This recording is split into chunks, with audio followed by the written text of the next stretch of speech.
Quelques mots sur le hacheur 4 cadrans, alors qu'on appelle aussi le pont en H, hein, lié au fait que le moteur est placé ici et que les deux bras d'onduleur qui sont ici et là forment une espèce de H.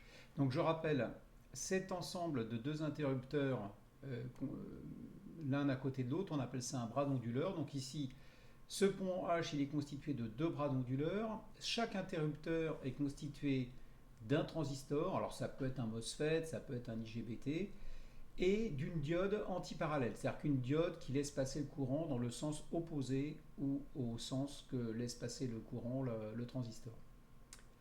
Donc ici j'ai supposé une commande, une séquence de commandes. Donc je rappelle, hein, dans ce genre de circuit, on a un circuit de commande, c'est-à-dire qui va piloter les transistors. Donc c'est des impulsions souvent MLI, hein, PWM, des modulations à largeur d'impulsion.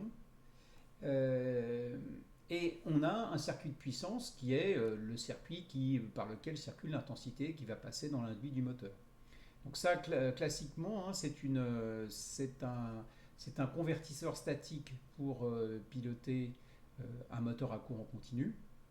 Alors j'ai supposé une séquence, hein, de commandes qui vous est donnée ici, hein. Alors donc là ici j'ai représenté la séquence de commandes sur deux périodes, puisqu'on a deux boucles de roue libre qui sont différentes. Donc je vous rappelle ce que c'est que alpha. Alpha, c'est ce qu'on appelle le rapport cyclique, hein, qui fait que sur une période, eh bien, on va le voir ici dans les tensions, on a la tension qui a une valeur haute pendant alpha t, et puis qui est nulle pendant le temps restant, c'est-à-dire t moins alpha t. Donc ce rapport cyclique, il est important. Ici, on a un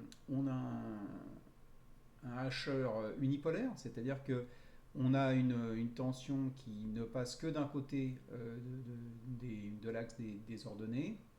Voilà, donc je répète un peu comment ça se passe. Donc la première étape, là, entre t égale 0 et t égale alpha t, donc l'interrupteur qui est ici est ouvert, donc l'intensité, mon générateur est là, l'intensité passe comme ça, l'interrupteur 2 est fermé, donc le courant passe par ici.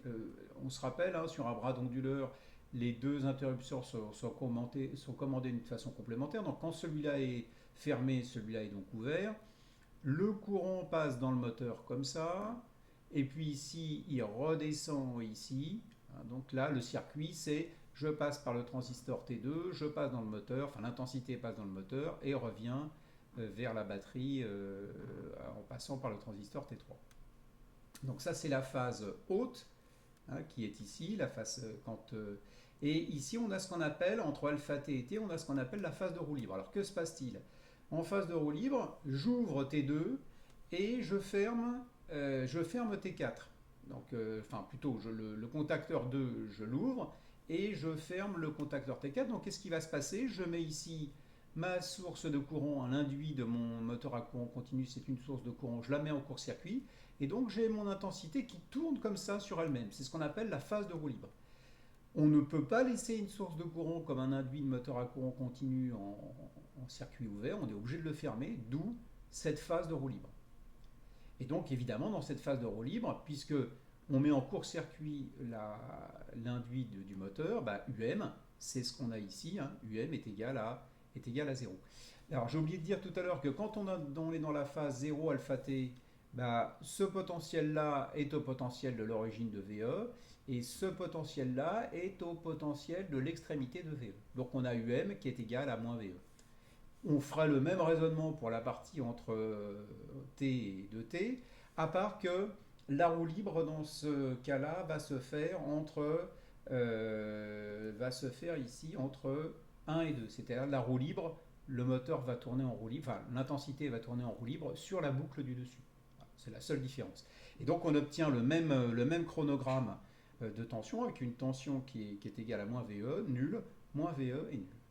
Pour l'intensité, eh bien l'intensité, elle va varier parce qu'il y a l'effet de l'inductance qui est dans, enfin, oui, de l'inductance de l'induit qui va effectivement créer, si on néglige, on considère qu'on a une variation d'intensité constante, qui va créer comme ça une ondulation d'intensité entre une valeur minimum et une valeur maximum. Alors j'ai volontairement pris le cas de figure où on a un UM qui est négatif, c'est-à-dire qu'un UM qui est dirigé dans le sens opposé à la valeur que j'ai donnée au départ, et un IS qui est négatif également. Donc là, je suis dans le cadran 3, c'est-à-dire le cadran où la machine est motrice, mais tourne dans le sens inverse du cadran 1, c'est-à-dire qui serait effectivement une tension positive et une intensité positive.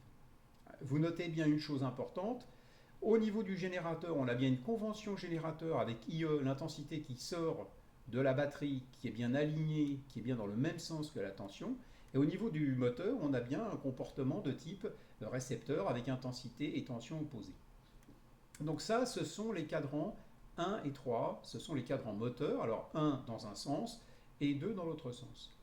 L'autre cas de figure qui peut se passer, que je n'ai pas développé ici, c'est le cas de figure où la machine devient génératrice. Alors, dans quel cas peut-elle devenir génératrice? La machine ne peut devenir génératrice que quand elle est entraînée, elle peut être entraînée par la charge. Alors la charge, qu'est-ce que ça peut être? Ça peut être une masse levée par un treuil, ça peut être l'inertie d'un véhicule électrique, mais il faut bien vérifier qu'il y a une réversibilité mécanique dans le système. C'est-à-dire que dans le cas du treuil, bien, la masse qui est suspendue au câble, eh ben, elle va entraîner le moteur. Même chose pour une voiture.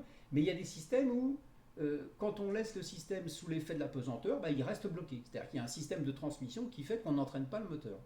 Donc il faut faire très très attention à ça. On ne peut considérer un moteur que comme générateur que dans le cas de figure où la chaîne cinématique qui entraîne ce moteur permet cette réversibilité.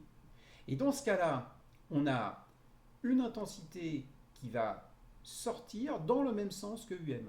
On va avoir IS et UM qui vont être dans le même sens. Et là, on sera dans les deux cas de figure complémentaires, c'est-à-dire le cas 4 et le cas 2, où la machine est génératrice.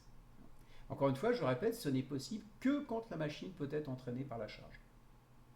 Alors, important, il y a plusieurs façons de représenter les cadrans. Ici, je vais les représenter sous la forme couple, vitesse de rotation. On sait que le couple, les équations, on a vu les équations de couplage, le couple est proportionnel à l'intensité IS, et la vitesse de rotation, elle a un rapport de proportionnalité avec la force contre-électromotrice E. Alors E, c'est pas tout à fait VE, puisque ici on a un VE qui est négatif, donc a priori on a un E qui est négatif, parce que RIS c'est une petite valeur. En général, la valeur de, même si IS est négatif, la valeur de R est toute petite. Donc même parfois d'ailleurs on la néglige. Donc on a globalement le signe de E qui est du même signe que la tension aux bornes du moteur.